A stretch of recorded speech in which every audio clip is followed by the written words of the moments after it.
Hey planner friends, it's Nia. Welcome to Life with Nia. Today we are going to close out our December budget, which I am super excited to do because that means I can close out the year and update you on all the yearly stuff. Probably next week or so. I got to finish the 2023 budget series first.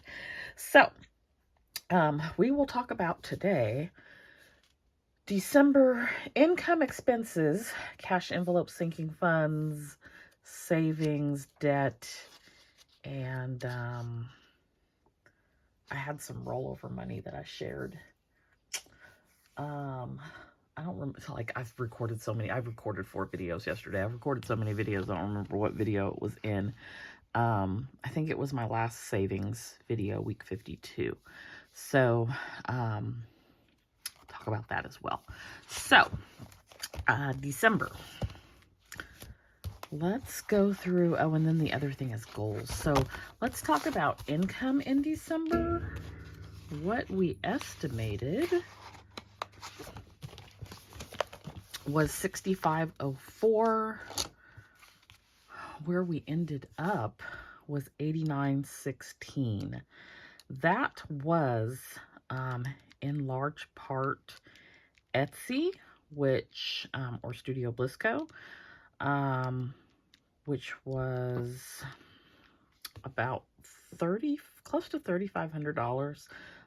Now that's what was paid to me net after Etsy takes out all their fees and the shipping fees.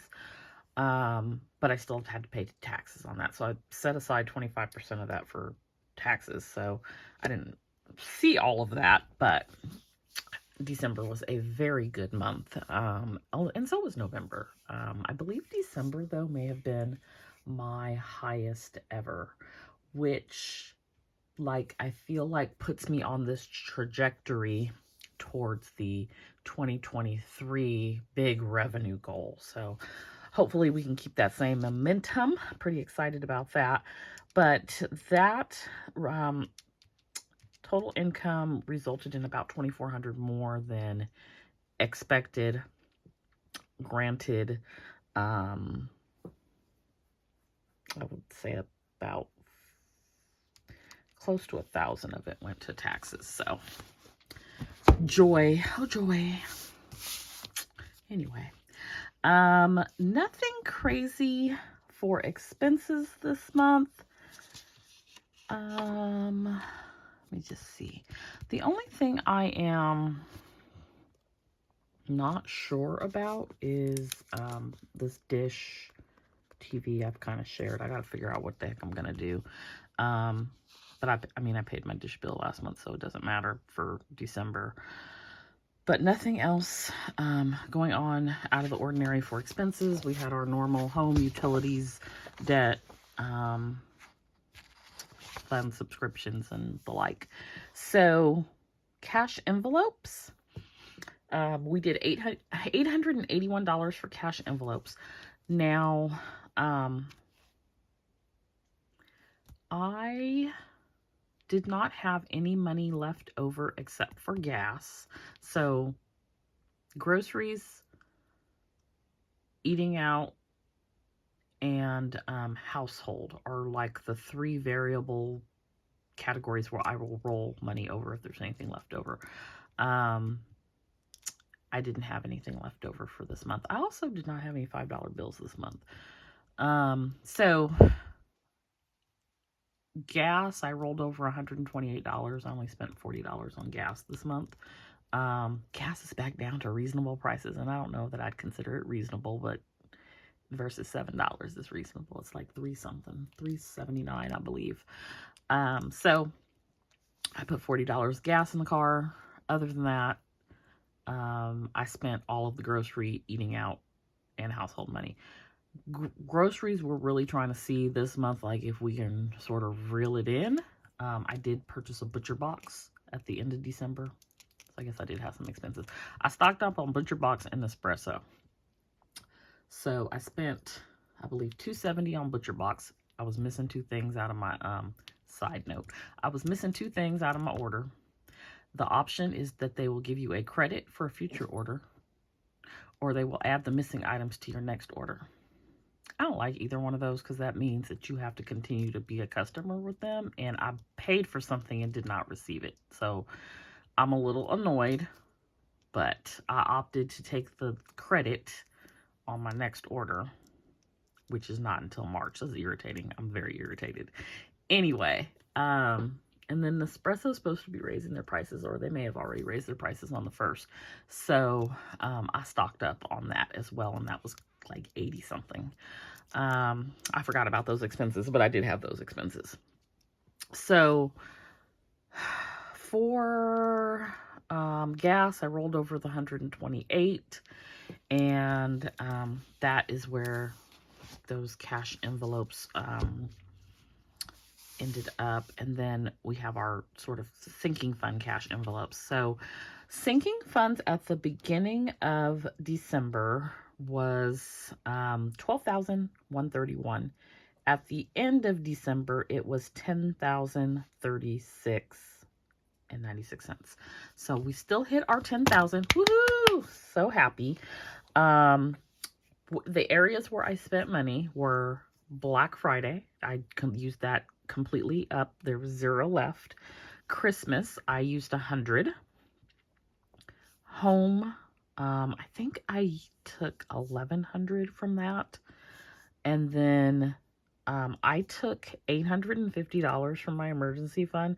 So I don't know if I think I shared with my emergency fund. I was trying to hit 5,000. I wasn't going to hit it, which this was not the reason that I made the decision, but it did impact the decision. I wasn't going to hit it. I was going to be at like 48.58, which was fine. But I took $850 and I paid off a credit card, the one for the Mac. So that brought the emergency fund down to $4,008.31. Totally okay with that. And then I paid taxes, like I pay taxes every month. So that went down about $700. So that's where the bulk of that difference, like a $2,000 difference, comes from. And we've already started to beef back up with the January deposits, I'll call them. I also used my self-care money, which I think there was 66 in there, and then my business money. The other thing is, so I had started doing Silhouette, and then I went to renew it. I was having like all these technical difficulties. This was over like 4 or 5 days. And if you will recall, I forgot about Silhouette until basically November. So I saved the $60 that I needed. I think it was like 40 something to renew it, but I saved $60. And when I finally was able to, I don't know what's there. Every year I have the same issue. Their website is wonky. So, I was just looking at it and I was just like, I don't even use this. I would rather put this towards another subscription service. It's a place to get art, and it's just not, it's not where I'm trying to go. So I didn't renew it, and I put it towards another subscription service, which cost me about the same. Way better stuff, way better art. So I'm not going to be saving for that next year. You won't see it come back because the other service that I signed up for, I'm good until December 2024. So that's where we're at on that.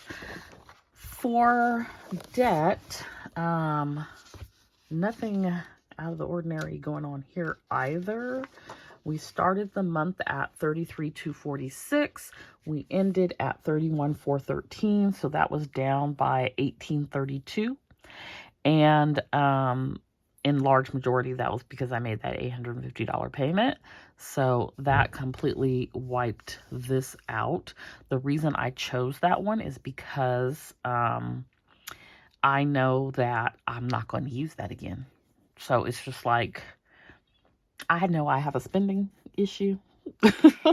Remember, I'm a spender, not a saver. So I've done fairly well this year saving, but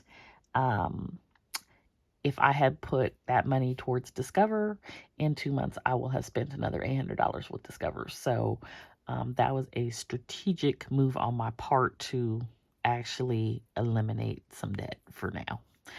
And we are a work in progress. We know what our issues are. So now I'm working on, if you saw my 2023 debt video, I'm working on PayPal next. So putting the extra money for that payment towards the PayPal. So I made a payment today. It was only $30 due. I paid 30, I paid 90. So I paid the 30 plus the additional 60.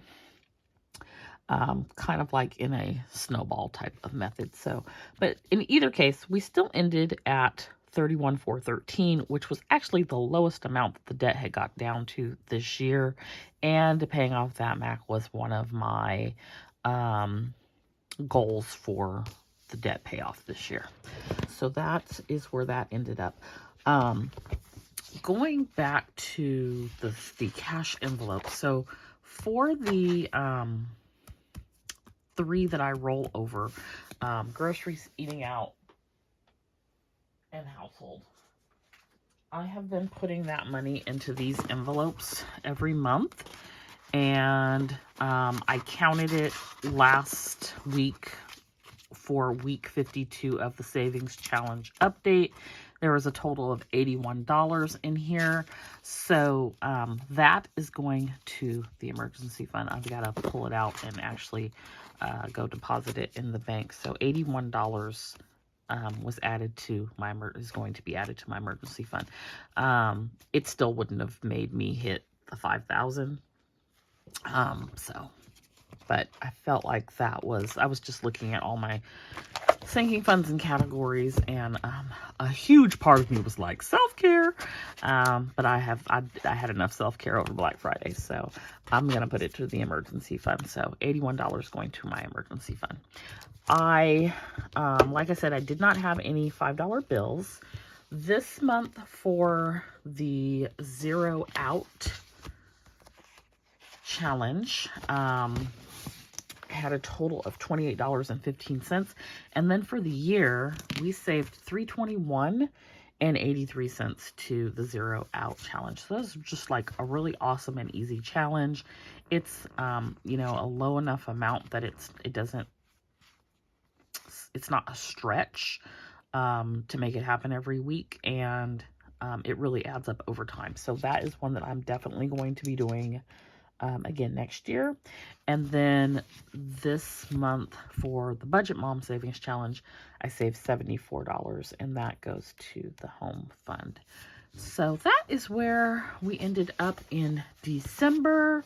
I'm excited to close everything out and see like where we were at the beginning of the year versus where we were at the end of the year, particularly for like savings. And my savings is not straightforward though, because some of it I save and spend, but just like how much was saved overall. And then sinking funds. So I'm going to be doing a sinking funds update video soon as well. And then closing out like 2022. And we'll update you on all the happenings, what goals we met and whatnot. So I hope that you enjoyed this video. Don't forget to like and subscribe. Please feel free to comment down below. It really helps the channel to grow, and I am hoping to grow this channel in 2023. I love interacting with you all and having our little community here. So I will see you next time. Bye.